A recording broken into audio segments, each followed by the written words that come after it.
ಇನ್ನ ಬಹಳ ಜನ ಸೇರ್ತಾರೆ. 100, 200, 300, 1000, 2000, 3000.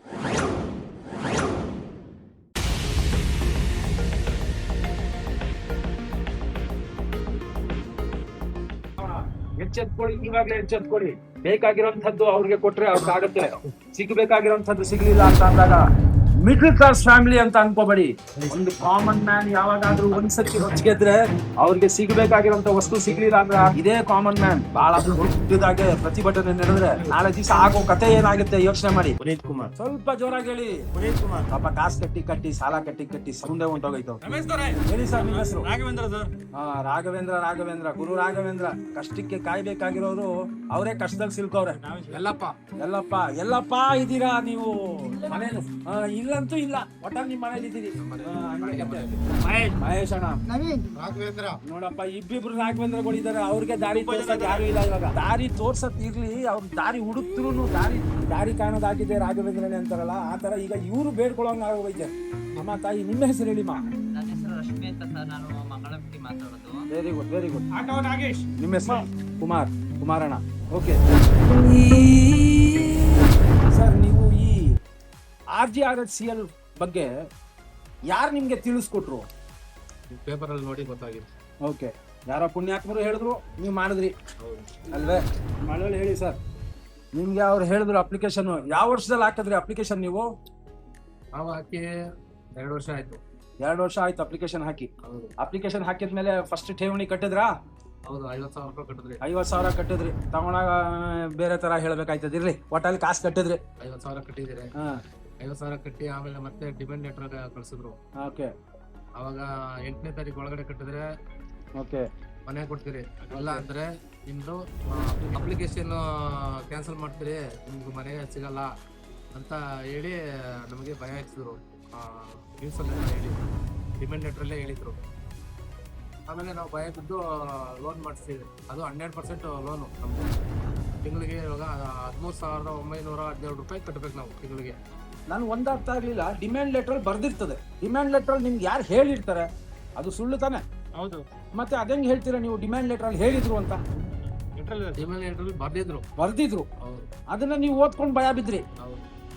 ಅಂದ್ರೆ ಯಾರಾದ್ರೂ ಅಧಿಕಾರಿಗಳು ಬಂದು ನಿಮ್ಗೆ ಹೇಳಿದ್ರ? ಅಧಿಕಾರಿಗಳು ಯಾರು ಹೇಳಿಲ್ಲ. ಯಾರು ಹೇಳಿಲ್ಲ.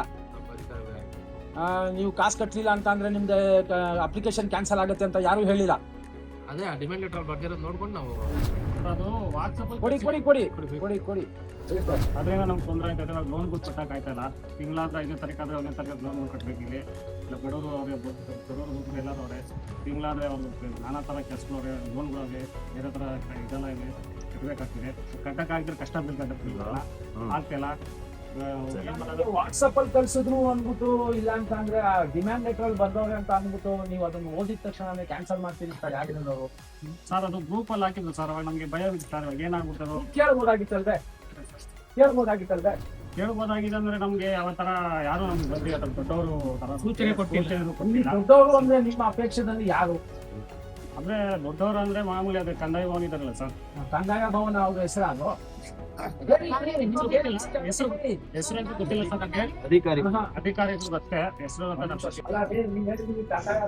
ಕಂದಾಯ ಭವನ ನಿಮ್ ಪರ್ಸನ್ ಹೆಸರ ಕೊಡೋಣ. ಅವ್ರೇನೋ ಪುಣ್ಯಾತ್ಮ ಏನೋ ಹೇಳ್ತಾರಂತ ಹೇಳಪ್ಪ ಹೇಳ್ತೀಯಾ? ಕಾವೇರಿ ಭವನಗೆ ನಮ್ಗೆ ಡಿಮ್ಯಾಂಡ್ ಲೆಟರ್ ಲಾಸ್ಟ್ ಡೇಟ್ ಕೊಟ್ಬಿಟ್ಟು ಕುತ್ಕೋಣ ಆರಾಮಾಗಿ ಕುತ್ಕೋಣ. ನಿಮ್ದು ಈ ಡೇಟಲ್ಲಿ ನೀವು ಲೋನ್ ಹಾಕ್ಕೊಂಡು ನಮ್ಗೆ ನಿಮ್ಮ ಅಮೌಂಟ್ ಕಟ್ಟಿಲ್ಲ ಅಂತಂದ್ರೆ ನಿಮ್ದು ಲೋನು ಕ್ಯಾನ್ಸಲಿಂಗ್ ಫ್ಲಾಟ್ ಕ್ಯಾನ್ಸಲ್ ಆಗುತ್ತೆ ಅಂತ ಹೇಳ್ಬಿಟ್ಟು ಕಾವೇರಿ ಭವನಲ್ಲಿ ಭವಾನಿ ಮೇಡಮ್ ಅಂತ ಇದ್ದಾರೆ. ಅವರು ನಮ್ಗೆ ವಾಟ್ಸಪ್ ಗ್ರೂಪ್ ಅಲ್ಲಿ ಮಾಡಿ ಕಾಲ್ ಮಾಡಿ ಹೇಳಿದ್ದಾರೆ. ಕಾಲ್ ಮಾಡಿ ಹೇಳಿದ್ದಾರೆ ನಮ್ಗೆ. ನಾವು ಅದಕ್ಕೆ ಭಯ ಬಿಟ್ಟು ನಾವು ಲೋನ್ ಹಾಕಿಸ್ಕೊಂಡು ಇವತ್ತು ನಿಮ್ಗೆ ಏನೋ ಹೆಸರು ಅವರು ನಿಮ್ಗೆ ಪ್ರತ್ಯೇಕವಾಗಿ ಕಾಲ್ ಮಾಡಿ ಲೋನ್ ಹಾಕ್ಸ್ಕೊಳ್ಬೇಕು, ಇಲ್ಲಾಂದ್ರೆ ಕ್ಯಾನ್ಸಲ್ ಮಾಡ್ತೀವಿ ಅಂತ ಹೇಳಿರೋದಕ್ಕೆ ನಾವು ಭಯ ಬಿದ್ದು ಲೋನ್ ಹಾಕ್ಸಿ ಇವತ್ತು ನಾವು ಮನೆ ಇಷ್ಟು ಕಷ್ಟಪಟ್ಟು ಲೋನ್ ಕಟ್ಕೊಂಡು 14,000 ಲೋನ್ ಕಟ್ತಾ ಇದ್ದೀನಿ ಸರ್. ಮನೆ ಬಾಡಿಗೆ ಕಟ್ತಾ ಇದ್ದೀನಿ. ಮನೆ ಬಾಡಿಗೆ 14,000. 14, 16, 30,000. 30,000 ಫೋನ್ ಮನೆಲ್ಲ ಕರೋಡ್ಪತಿ ಅಲ್ಲ ಸರ್. ವಿಕಾರಿಯಾಗ ಬೀದಿಗೆ ಬಂದ್ಬಿಟ್ಟಿದ್ದೀನಿ. ಒಟ್ಟಲ್ಲಿ ನಿಮ್ಗೆ ಭವಾನಿ ಮೇಡಮ್ ಅವ್ರು ಹೇಳುದು. ಹೌದು ಸರ್. ಇಲ್ಲಿ ಒಬ್ಬರನ್ನ ಬೇರೆ ಮಕ್ಕಳು ಅವ್ರ ಇಲ್ಲಿ ಇರೋರೆಲ್ಲ ಆಗುತ್ತೆ ಸರ್. ಎಲ್ಲರೂ ಬಕ್ರ ಸರ್ ಮೈಕ್ ಕೊಡಿ ಸರ್. ನಿಮ್ ಪಕ್ಕ ಅವರೆಲ್ಲ ಬಕ್ರಾಗಳು ಕೂತಿರೋರೆಲ್ಲ ಬಕ್ರಾನೆ ಎಲ್ಲ ಬಕ್ರ ಈ ರೀತಿ ಮಾಡಿ ಬಕ್ರ ಅವ್ರು ಮಾಡಿರೋದು ಬಕ್ರ ಮಾಡಿರೋರ. ಮಾಡಿರೋದು ನಮ್ಗೆ ಅವರು. ಸರಿ, ನೀವು ಈಗ ಭವಾನಿ ಮೇಡಮ್ ಅವರು ನಿಮ್ಗೆ ಹೇಳಿದ್ರು, ಸರಿ ಒಪ್ಕೊಳ್ಳೋಣ. ನೀವ್ ಹೇಳೋ ರೀತಿಯಲ್ಲಿ ಭವಾನಿ ಮೇಡಮ್ ಮೇಲ್ಗಡೆನು ಮೇಲಧಿಕಾರಿಗಳು ಅವರಲ್ಲ, ಅವ್ರ ಹತ್ರ ಕೇಳಬೇಕು ಅನ್ನಿಸ್ಲಿಲ್ವ ನಿಮ್ಗೆ? ಸರ್ ಯೋಚನೆ ಮಾಡ್ತಾ ಇದ್ದೀರಾ? ಸ್ವಲ್ಪ ನಿಮಿಷ ಕೊಡಿ ಹಾ. ಸರ್. ಅವರು ಭಯ ಪಡಿಸೋಂತ ಹೇಳಿಲ್ಲ. ಅವ್ರ ಸೂಚನೆ ಏನ್ ಕೊಟ್ರು ಅಂದ್ರೆ, ನೀವು ಈ ಸರಿ ನೀವು ಲೋನ್ ಕಟ್ಟಕ್ ಆಗಿಲ್ಲ ಅಂದ್ರೆ ಪೇಪರ್ ನೀವು ಕಳಿಸ್ತಾ ಇದ್ರಲ್ಲ, ಆ ಪೇಪರ್ ಕಳ್ಸಕ್ ಆಗಿಲ್ಲ ಅಂದ್ರೆ ನಿಮ್ದು ಮನೆ ಸ್ಯಾಂಕ್ಷನ್ ಆಗಲ್ಲ ಅಂತ ಹೇಳಿದಕ್ಕೆ ಭಯ ಪಡ್ಕೊಂಡು ನಾವೆಲ್ಲ ಲೋನ್ಗೆ ಅರೇಂಜ್ಮೆಂಟ್ ಮಾಡಿ ಲೋನ್ ಕಟ್ತಾ ಇದೀವಿ ನಾವು. ಯಾವ ಬ್ಯಾಂಕ್ ಇಂದ ತಗೊಂಡ್ರಿ ಸ್ವಾಮಿ? Indian overseas bank. Overseas bank. ಇವ್ರು ಕೇಳಿದೇನಂದ್ರೆ ನಮ್ ಬ್ಯಾಂಕ್ನವರೇ ಬರ್ತಾರೆ, 13%, 14% ಅಂದ್ರು. ನಾನೇನ್ ಮಾಡಿದೆ, 2.5 ಲಕ್ಷ ಸಾಲ ಮಾಡಿ ಬೇರೆಯವ್ರ ಹತ್ರ ಅದನ್ನ ಇಂಡಿಯನ್ ಓವರ್ಸೀಸ್ ಬ್ಯಾಂಕ್ ಅಮೌಂಟ್ ಹಾಕಿ ಆಮೇಲೆ 3,800 ರೂಪಾಯಿ ಲೋನ್ ಕಟ್ಟೋ ತರ ನಾನು ಮಾಡ್ಕೊಂಡೆ. ಅಲ್ಲಿ ಬಡ್ಡಿ ಕಟ್ತಾ ಇದೀನಿ, ಇಲ್ಲಿ ಬಡ್ಡಿ ಕಟ್ತಾ ಇದೀನಿ. Very good. ಇಬ್ಬರ ತಂದು ಬಡ್ಡಿ ಕಟ್ತಾ ನಮ್ಮ ಊರ್ ಕಡೆ ಒಂದು ಗಾದೆ ಹೇಳ್ತಾರ, ಬಡ್ಡಿ ಕಟ್ಟೋ ಬಡ್ಡಿ ಮಗನೇ ನನಗೆ. ಹಂಗೆ ಸರ್. ನಮ್ದು ಆಲೋಚನೆ ಹಂಗೆ ಆಗ್ಬಿಟ್ಟಿದೆ ಇವಾಗ. ಆಲೋಚನೆ ಅಲ್ಲ, ನಮ್ ಸಿಚುವೇಶನ್ ಹಂಗಿದೆ ಸರ್. ಸರ್ ನಾನು ಇಲ್ಲಿ ಸಂತ್ರಸ್ತಾನೆ ನೆಲಗುಡಿ ಎ ಬ್ಲಾಕ್. ಏನ್ರಿ ಅದು ಮಂತ್ರ ಸಂತ್ರಸ್ತ ಅಂದ್ರೆ? ಸರ್ ಅದೇ ನೆರೆ ಸಂತ್ರಸ್ತರು ತರ ಮನೆ ಸಂತ್ರಸ್ತ ಓ, ನಾ 5 ವರ್ಷದಲ್ಲಿ ಹೇಳ್ಬೇಕು ಸ್ವಾಮಿ. ಹಂಗಂದ್ರೆ ಏನು? ಬೆನಿಫಿಷರೀಸ್ ಅಂತ. ಬೆನಿಫಿಷರಿ ಅಂತ ಅಂದ್ರೆ ಫಲಾನುಭವಿಗಳು ಅಂತ ಹೇಳ್ತೀವಿ. ಸಂತ್ರಸ್ತರು ಅಂತ ಅಂದ್ರೆ ನೀವು ವಿಕ್ಟಿಮು. ಹೌದ್ ಸರ್, ಹೌದ್ ಸರ್. ಹಂಗೆ ಯಾಕೆಂದ್ರೆ ನಾನು ಅಪ್ಲಿಕೇಶನ್ ಹಾಕಿ 6 ವರ್ಷ ಆಯ್ತು ಸರ್. ನಾನು ಗಲಾಟ್ ಆಗಿ ಮತ್ತೆ ನಾನು 50,000 ಕಟ್ಟಿ 3 ವರ್ಷ ಆಯ್ತು. ಸೊ ಅದಾಗಿ ಫ್ಲಾಟ್ ಸೆಲೆಕ್ಷನ್ ಮಾಡಿದ್ಮೇಲೆ ತುಂಬಾ ಸಂತೋಷವಾಗಿದ್ದೆ. ನಮ್ಮಂತವ್ರು ಇಂಥ ಮನೇಲಿ ಇರ್ಬೋದು ಅಂತ ಸರ್ಕಾರದ ಭರವಸೆ ನೋಡಿ ತುಂಬಾ ಖುಷಿ ಆಯ್ತು. ಬಟ್ ಈಗ 9 ತಿಂಗಳಿಂದ ಅನುಭವಿಸ್ತಾರಂತ ನರಕ ಯಾರಿಗೂ ಬೇಡ ಸರ್. ಖಂಡಿತ ಈ ತರ ಭರವಸೆ ಆಗ್ಲಿ, ಹುಸಿ ಭರವಸೆ ಆಗ್ಲಿ ಬಡವರಿಗೆ ಕೊಡಬಾರ್ದು. ಸೊ ಮನೆ 50,000 ಕಟ್ಟಿ ತಗೊಂಡ್ಮೇಲೆ ಇಲ್ಲಿ ಸಾಲ ಮೇಳ ಅಂತ ಮಾಡಿದ್ರು. ಎಲ್ಲಾ ಬ್ಯಾಂಕ್ ಅವ್ರನ್ನು ಕರ್ಸಿದ್ರು. ಬ್ಯಾಂಕ್ ಅಲ್ಲಿ 11ರಿಂದ 14% ಇದೆ ಸರ್ ಬಡವರಿಗೆ. ನ್ಯಾಷನಲೈಸ್ ಬ್ಯಾಂಕ್ ಅಲ್ಲಿ ಆಗ್ತಾ ಇಲ್ಲ, ಸಿಬಿಲ್ ಇಲ್ಲ ಅಂದ್ಬಿಟ್ಟು. ಸೊ ತಗೊಂಡು ಹೊರಗಡೆ ತಗೊಳ್ಳಿ 3,000 ನಾವು ತಿಂಗಳಿಗೆ ಅಧಿಕ ಮಾಸಿಕ ಬಡ್ಡಿ ಏನಿದೆ ನಾವು 10 ವರ್ಷದವರೆಗೂ ನಿರಂತರವಾಗಿ ಕೊಡ್ತೀವಿ ಅಂದ್ರು. ಅದು ಕೊಡ್ತಾ ಇಲ್ಲ ಸರ್. ಅದು ಹುಸಿ ಭರವಸೆ ಆಗಿದೆ. 9 ತಿಂಗಳಿಂದ ಸರ್ಕಾರದಿಂದ ಯಾವುದೇ ರೀತಿ 3,000 ಬರ್ತಾ ಇಲ್ಲ. ನಾವು ವೃತ್ತಿಯಲ್ಲಿ ಕ್ಷೌರಿಕರು, ದಿನಗೂಲಿ ಕಾರ್ಮಿಕರು 450ರಿಂದ 600 ರೂಪಾಯಿ ಬರೋ ಸಂಬಳದಲ್ಲಿ ತಿಂಗಳಿಗೆ 9,000 ರೂಪಾಯಿ EMI ಕಟ್ಟಾಗಿ ಸರ್. 2 ಮಕ್ಳಿದ್ದಾರೆ, ಅವನು ಸಾಕೊಂಡು ಓದಿಸ್ಕೊಂಡು. ಸೊ ಈ ತರ ಒಂದು ಕಷ್ಟದಲ್ಲಿ ಜೀವನ ಬೇಕಾಗಿರ್ಲಿಲ್ಲ ಸರ್. ಇಂತ 1 ಲಕ್ಷ ಬಹು ಮಾಡಿ ಕಟ್ಟಡ ಅಂತ ಹೇಳಿ ಈಗ ಭರವಸೆ ಕೊಟ್ರು ಅಂದ್ರಲ್ಲ, ಯಾರು ನಿಮ್ಗೆ ಭರವಸೆ ಕೊಟ್ಟವರು? ಸರ್ ಸರ್ಕಾರ ಭರವಸೆ ಕೊಟ್ಟಿದ್ರಿಂದ ಎಷ್ಟೋ ಜನ ಅಪ್ಲಿಕೇಶನ್ ಹಾಕಿ ಮನೆ ಸಿಗತ್ತಲ್ಲ ನಮ್ಮೂರು ಈ ತರ ಒಂದು ಸ್ವಂತ ಸೂರು ಅಂತ ಹೇಳಿ ಕಷ್ಟಪಟ್ಟು ಅದು ಈ ತರ ಇರುತ್ತೆ, ಸರ್ಕಾರದಿಂದಾನೇ ಲೋನ್ ಮಾಡಿಸ್ಕೊಡ್ತೀವಿ ಅಂತ ಹೇಳಿ ನಮ್ಗೆ ಭರವಸೆ ಕೊಟ್ಟಿದ್ದು. ಸರ್ಕಾರದಿಂದಾನು ಲೋನ್ ಮಾಡಿಸಿಲ್ಲ, ನಮಗ್ ನಾವೇ ಮಾಡಿಸ್ಕೊಂಡು ಎಷ್ಟೋ ಜನ ನಮಗೂ ಓದಕ್ಕೆ ಬರೆಯಕ್ಕೆ ಗೊತ್ತಿಲ್ದಿರಾ 14% ಬಡ್ಡಿ ಅಂದ್ರೆ ಎಷ್ಟು ಅಂತಾನೆ ಗೊತ್ತಿಲ್ದಿರಾ ಅಲ್ಲಿ ಇಷ್ಟ ಅಮೌಂಟ್ ಕಟ್ಬೇಕು 7,03,000 ಅಂತ ಹೇಳಿದ್ರು. ಸೊ ಆ 7,03,000 ಸಿಗತ್ತೆ, ಅದಕ್ಕೆ ಬಡ್ಡಿ ಏನಾಗುತ್ತೆ ಅಂತ ಗೊತ್ತಿಲ್ದಿರಾ ಹೋಗಿ ಹಳ್ಳಕ್ ಬಿದ್ದು 9 ತಿಂಗಳಿಂದ ಕಟ್ತಾ ಇದೀವಿ ಸರ್. ಅಟ್ಲೀಸ್ಟ್ ಇವಾಗಿರೋ ಮನೆ ಬಾಡಿಗೆ 12,000 ಆದ್ರೂ ಹೋದ್ರೆ ಇಲ್ಲಿ ಸ್ವಂತ ಮನೆ ಸಿಕ್ಕಿದ್ರೆ ಅದಕ್ಕಾದ್ರೂ ಕಟ್ಬೋದು ಅಂದ್ರೆ ಅದು ಕೊಟ್ಟಿಲ್ಲ ಸರ್. ಇದು ಕೊಟ್ಟಿಲ್ಲ. ಇಲ್ಲಿ ಕರೆಂಟು ಇಲ್ಲ, ನೀರು ಇಲ್ಲ ಅಂತ ಹೇಳ್ತಾರೆ. ಪ್ರತಿ ತಿಂಗಳು ಹೋದಾಗ ಹೇಳ್ತಾರ. ಇದೇ ಮಾಹಿತಿ ಸರ್. ಅಲ್ಲ, ರಾಘವೇಂದ್ರ ಅಲ್ವಾ ನಿಮ್ಮ ಹೆಸರು? ಹೌದು ಸರ್. ಏನೋ ಹೇಳ್ತಾರೆ ಅಂತ ಒಂದು ಪದ ಉಪಯೋಗಿಸಿದ್ರಿ. ಈಗ ಹೇಳ್ತಾರೆ ಅಂತ ಅಂದ್ರೆ ನೀವು ಬಂದು ಇಲ್ಲಿ ಪರಿಶೀಲನೆ ಮಾಡಿಲ್ವಾ? ನೀರಿಲ್ಲ, ಕರೆಂಟ್ ಇಲ್ಲ ಅಂತ ಅಂದ್ರೆ ನೀವು ಪರಿಶೀಲನೆ ಮಾಡಿಲ್ವಾ? ನಾನು ನೋಡಿ ಒಂದ್ ಮಾತು ಹೇಳ್ತೀನಿ ಕೇಳಿ. ಡಿಜಿಟಲ್ ಭಾರತ್ ಸೇವಾನಲ್ಲಿ ನಾನು ಹೇಳುವಂತಹ ವಿಚಾರ ಒಂದು ಪ್ರಖರವಾಗಿರುತ್ತೆ, ಇನ್ನೊಂದು ನಿಖರವಾಗಿರುತ್ತೆ. ನೀವು ಹೇಳುವಂತಹ ಪ್ರತಿ ಶಬ್ದಕ್ಕೂ ಒಂದು ಅರ್ಥ ಇರುತ್ತೆ. ಸೊ ನೀವು ಈಗ ಮಾತಾಡೋ ಸಮಯದಲ್ಲಿ ಒಂದು ವಿಚಾರ ಹೇಳಿದ್ರಿ. ಏನಂತ? ಅಂತಾರೆ ನೀರಿಲ್ಲ ಅಂತಾರೆ, ಕರೆಂಟ್ ಇಲ್ಲ ಅಂತಾರೆ ಅಂತ ಹೇಳಿದ್ರಿ. ಈ ಅಂತಾರೆ ಅನ್ನೋದಕ್ಕಿಂತ ಈಗ ನೀವು ದುಡ್ಡು ಹಾಕಿದಿರಿ, ನೀವು ಬಂಡವಾಳ ಹಾಕಿದಿರಿ, ನೀವು ಬಂದು ನೋಡಿದ್ರಾ? ಇದು ಕಾವೇರಿ ನೀರು ಕೊಡ್ತೀನಿ ಅಂತ ಭರವಸೆನೂ ಕೊಟ್ಟಿದ್ರಿ ಇವ್ರು ನಮ್ಗೆ. ಫಸ್ಟ್ ಮನೆ ಈಸ್ಕೊಳ್ರಿ, ಆಮೇಲೆ ಕಾವೇರಿ ನೀರ್ಗೆ ಹೋಗಿರಂತೀರಿ ಸ್ವಾಮಿ. ನೀವ್ ಬೋರ್ ಬಿದ್ದಿಲ್ಲ ಸರ್, ಬೋರ್ ಇಲ್ಲ. 17 ಅಯ್ಯ ರಾಮ, ತಿರ್ಗಾ ಅದೇ ಕತೆ ಆಯ್ತಿವ್ರು. ರೇ ಅಲ್ಲ ರೇ, ಇನ್ನ ನಿಮ್ಗೆ ಬೇಕಾಗಿರೋ ವಸ್ತುನೇ ಸಿಕ್ಕಿಲ್ಲ, ನೀರ್ ಕತೆ ಕಟ್ಕೊಂಡು ಏನ್ರಿ ಆಗ್ಬೇಕು ನಿಮ್ಗೆ? ನೀರಿಲ್ಲ ಅಂದ್ರೆ ಹೆಂಗ್ ಬದುಕ್ತಾರೆ ಜನ? ನೀರೇ ಬೇಕಲ್ಲ. ಮನೇನೇ ಇಲ್ಲ ಅಂದ್ರೆ ಏನ್ ಬದುಕ್ತಾರೆ? ಬೀದಿ ಬದುಕ್ತೀರಾ ನೀವು? ಮತ್ತೆ ನೀರ್ ಬೇಕು. ಹೌದು. ಮಹೇಶನ ಇರೋದಿಕ್ಕೆ ಸೂಳೆ ಇಲ್ಲ ಅಂದ್ರೆ ನೀರ್ ತಗೊಂಡು ಏನ್ ಮಾಡ್ಯಾನ? ಸೂರ್ಗ್ ಹೋದ್ಮೇಲೆ ನೀರ್ ಬೇಕಲ್ಲ, ಸರ್ಕಾರ ಭರವಸೆ ಕೊಡ್ಬೇಕಲ್ಲ ನೀರಿಗೆ. ನಿಮ್ಗೆ ಸೂರ್ ಸಿಕ್ಕೈತನ? ಸೂರ್ ಸಿಕ್ಕಿಲ್ಲ, ಏನೋ ಸೂರ್ ಒಳಗಡೆ ಹೋಗಕ್ಕೆ ದಾರಿನೇ ಕೊಡ್ತಾರಲ್ಲ ನಮ್ಗೆ. ನಿಮ್ಗೆ ಸೂರ್ಯ ಸಿಕ್ಕಿಲ್ಲ ಅಂದ್ರೆ ನೀರ್ ಬಗ್ಗೆ ಏನಕ್ಕೆ ಮಾತಾಡ್ತಾ ಇದ್ದೀರಾ? ನೀರಿಲ್ಲ ಅಂದ್ರೆ ಜನ ಇರ್ತಾರೆ, ನೀರಿಲ್ಲ ನಂಗೆ ಇಲ್ಲಿ ಸೇರಿರುವಂತದ್ದು ನಿಮ್ಮ ಮೊದಲನೆಯ ಪ್ರಶ್ನೆ ಏನು, ನಿಮ್ಮ ಕೋರಿಕೆ ಏನು, ನಿಮ್ಗೆ ಬೇಕಾಗಿರೋದೇನು ಅದನ್ನ ಹೇಳಿ. ಮನೆ ಆದಷ್ಟು ಬೇಗ ನಮ್ಗೆ ಗೌರ್ಮೆಂಟ್ ನಮ್ಗೆ ದಾರಿ ಮಾಡ್ಕೊಡ್ಬೇಕು, ಮನೆ ಕೊಡ್ಬೇಕಂತ. ಏನ್ ದಾರಿ ಮಾಡ್ಕೊಡ್ಬೇಕ್ರಿ? ಮನೆಗೆ ಎಲ್ಲಿ ಮನೆ ಕೊಡಕ್ಕೆ ಅವ್ರು ಯಾವುದೇ ತರ ಒಂದು ಇದು ಮಾಡ್ಕೊಟ್ಟಿಲ್ಲ, ವ್ಯವಸ್ಥೆ ಮಾಡ್ಕೊಟ್ಟಿಲ್ಲ. ಇನ್ನು ನೀರಿನ ವ್ಯವಸ್ಥೆ ಇಲ್ಲ, ಕರೆಂಟಿನ ವ್ಯವಸ್ಥೆ ಇಲ್ಲ. ಇನ್ನು ಇವ್ರಿಗೆ ಪ್ರಾಜೆಕ್ಟ್ ಅವ್ರಿಗೆ ದುಡ್ಡೇ ಕೊಡ್ಬೇಕು 40 ಕೋಟಿ ಗಂಟ, ಅದು ಕೊಟ್ಟಿಲ್ಲ. ಇನ್ನು ನಿಮಗೆ ಮನೆಯದು ಸ್ವಾಧೀನ ಪತ್ರ ಸಿಕ್ಕಿದೆ, ಸ್ವಾಧೀನ ಪತ್ರ ಇನ್ನೂ ಸಿಕ್ಕಿಲ್ಲ. ರಿಜಿಸ್ಟ್ರೇಷನ್ ಮಾಡ್ಕೋಬೇಕು, ಅವಾಗ ಸ್ವಾಧೀನ ಪತ್ರ ಕೊಡ್ತೀವಿ ಅಂತಾರೆ. ಈಗ ರಿಜಿಸ್ಟ್ರೇಷನ್ ಮಾಡಿಸ್ಕೊಳ್ಳೋದು ನೀವು ಪೂರ್ತಿ ಕಾಸು ತಗೊಂಡ್ರ? ಪೂರ್ತಿ ಕಾಸು ನಾವು ಇದು ಲೋನ್ ಆಗಿದೆ, ನಮ್ದು ಲೋನ್ ಆಗಿದೆ. ಲೋನ್ ಆಗಿರೋದಕ್ಕೆ ಪುರಾವೆಗಳು ನಿಮ್ಮ ಹತ್ರ ಇದೆಯಲ್ಲ? ಹೌದು, ಇದೆ ಲೋನ್ ಆಗಿದ್ದಕ್ಕಿದೆ.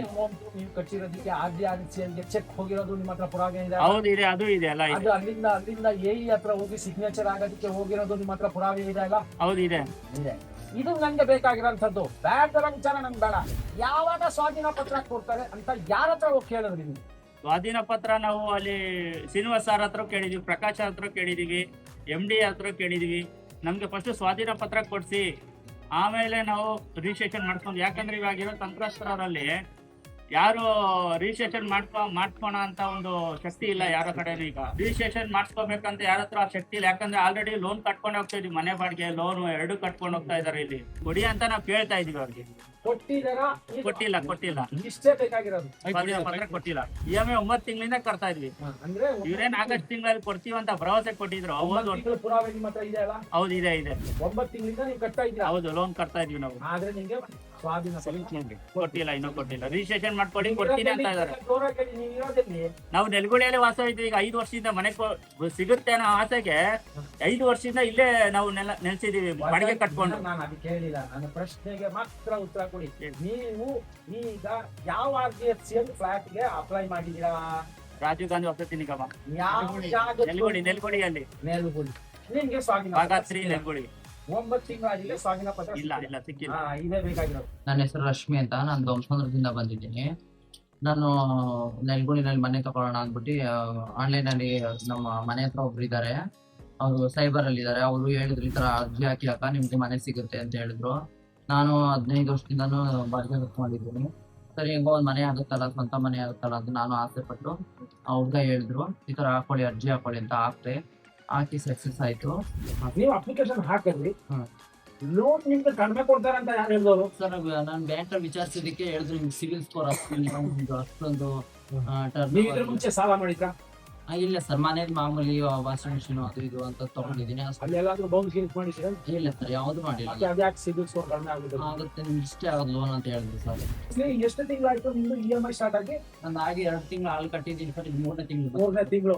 ಎಷ್ಟೆಷ್ಟು ಕಟ್ತಾ ಇದ್ದೀವಿ ತಿಂಗಳಿಗೆ? ಸರ್, ನಾನು 5,80,000 ಲೋನ್ ಮಾಡಿಸಿದ್ದೀನಿ. ಬೇರೆಯವ್ರ ಹತ್ರ ನಾನು ಬಡ್ಡಿ ತಗೊಂಡ್ಬಂದು ಅದೊಂದು ನಿಮಗೆ EMI ಎಷ್ಟು ಕಟ್ತಾ ಇದ್ದೀರಾ? ನಾನು 4,000 EMI ಕಟ್ತಾ ಇದ್ದೀನಿ ಸರ್. 4,000 EMI ಕಟ್ತಾ ಇದ್ದೀರಾ? ಇಂಟ್ರೆಸ್ಟ್ ಬೇರೆ ಒಂದು 4,000 ಕಟ್ತಾ ಇದ್ದೀನಿ. ಇಂಟ್ರೆಸ್ಟ್ 4,000. ಮನೆ ಬಾಡಿಗೆ ಎಷ್ಟು ಕಟ್ತಾ ಇದ್ದೀರಾ? ಮನೆ ಬಾಡಿಗೆ 7,000 ಕಟ್ತಾ ಇದ್ದೀನಿ ಸರ್.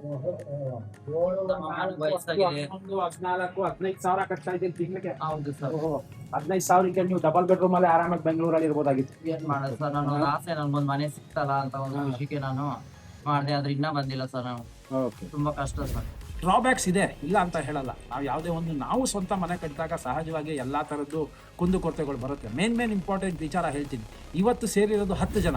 ಯಾವ ಫುಲ್ ಯಾವುದು? ಚೆಂಡುವ ಫ್ಲವರ್ ಎಲ್ಲಿಗೆ ಚೆಂಡು ಇಟ್ಟಿದ್ದಾರೆ ಸರ್ಕಾರ. ಈಗ ಯಾರಿಗೆ ಮುಡ್ಸಿದ್ರು ಗೊತ್ತಿಲ್ಲ. ಅತಿ ಶೀಘ್ರದಲ್ಲಿ ನಾನು ಚೆಂಡು ಹೂವು ಮುಡ್ಕೋಬೇಕಾಯ್ತದೆ. ಏಪ್ರಿಲ್ ಫೂಲ್ಗಳು ಆಗೋಕ್ಕೆ ನನಗೂ ಇಷ್ಟ ಇಲ್ಲ. ಮುಂದೆ ಬರುವಂತಹ 4 ಸಂಚಿಕೆಯಲ್ಲಿ ಇವರು ಮಾಡುವಂಥ ಹೋರಾಟ ಅತಿ ಶೀಘ್ರದಲ್ಲಿ ಇಲ್ಲಿರುವಂಥ 10 ಜನ 100 ಆಯ್ತಾರೆ, 100, 200 ಆಯ್ತಾರೆ, 200, 2,000 ಆಯ್ತಾರೆ. ಇದು ಮನವಿ ಅಲ್ಲ, ಇದು ಕೋರಿಕೆ ಅಲ್ಲ, ಇದು ಹಕ್ಕು ಕೇಳುವ ರೀತಿ. ಮಿತಿ ಮೀರಿ ಒಂದು ಪರಿಸ್ಥಿತಿಗೆ ತಲುಪಿದಾಗ ಅವ್ರ ಹಕ್ಕಿಗೋಸ್ಕರ ಹೋರಾಟ ಮಾಡಬೇಕು ಅಂತ ತೀರ್ಮಾನ ಮಾಡಿದ್ದಾರೆ. ಸೊ ದಯವಿಟ್ಟು RDRCL ಅವ್ರ ಹತ್ರ ನಾವು ಕೇಳ್ಕೊಳ್ಳೋದೊಂದೇನೆ, ಇವ್ರಿಗೆ ಬೇಕಾಗಿರುವಂಥ ಸೌಲಭ್ಯಗಳು, ಬೇಕಾಗಿರುವಂಥ ಮನೆ ಕೀ ಅವ್ರಿಗೆ ತಲುಪಿಸಿದ್ರೆ ಭಾಳ ಒಳ್ಳೆಯದು. ಬರುವಂಥ 3-4 ಸಂಚಿಕೆಯಲ್ಲಿ ಇವ್ರ ಹೋರಾಟ ಹೇಗಿರುತ್ತೆ, ಅದಕ್ಕೆ ಸಿಗುವಂಥ ಪರಿಣಾಮಗಳೇನು, ಪ್ರತಿಯೊಂದು ವಿಚಾರಗಳನ್ನ ಹೇಳ್ತೀನಿ. ಈ ಸಂಚಿಕೆನ ನಾನು ಇಲ್ಲಿಗೆ ಮುಗಿಸ್ತೀನಿ. ಮತ್ತೆ ಭೇಟಿಯಾಗೋಣ ಮುಂದಿನ ಸಂಚಿಕೆಯಲ್ಲಿ. ಲೈಕ್ ಶೇರ್ ಸಬ್ಸ್ಕ್ರೈಬ್ ಮಾಡೋದನ್ನ ಮರಿಬೇಡಿ. ನಮಸ್ಕಾರ.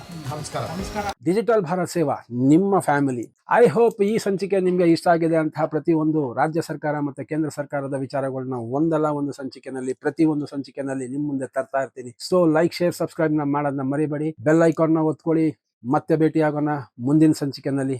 ಎಲ್ಲರಿಗೂ ನಮಸ್ಕಾರ.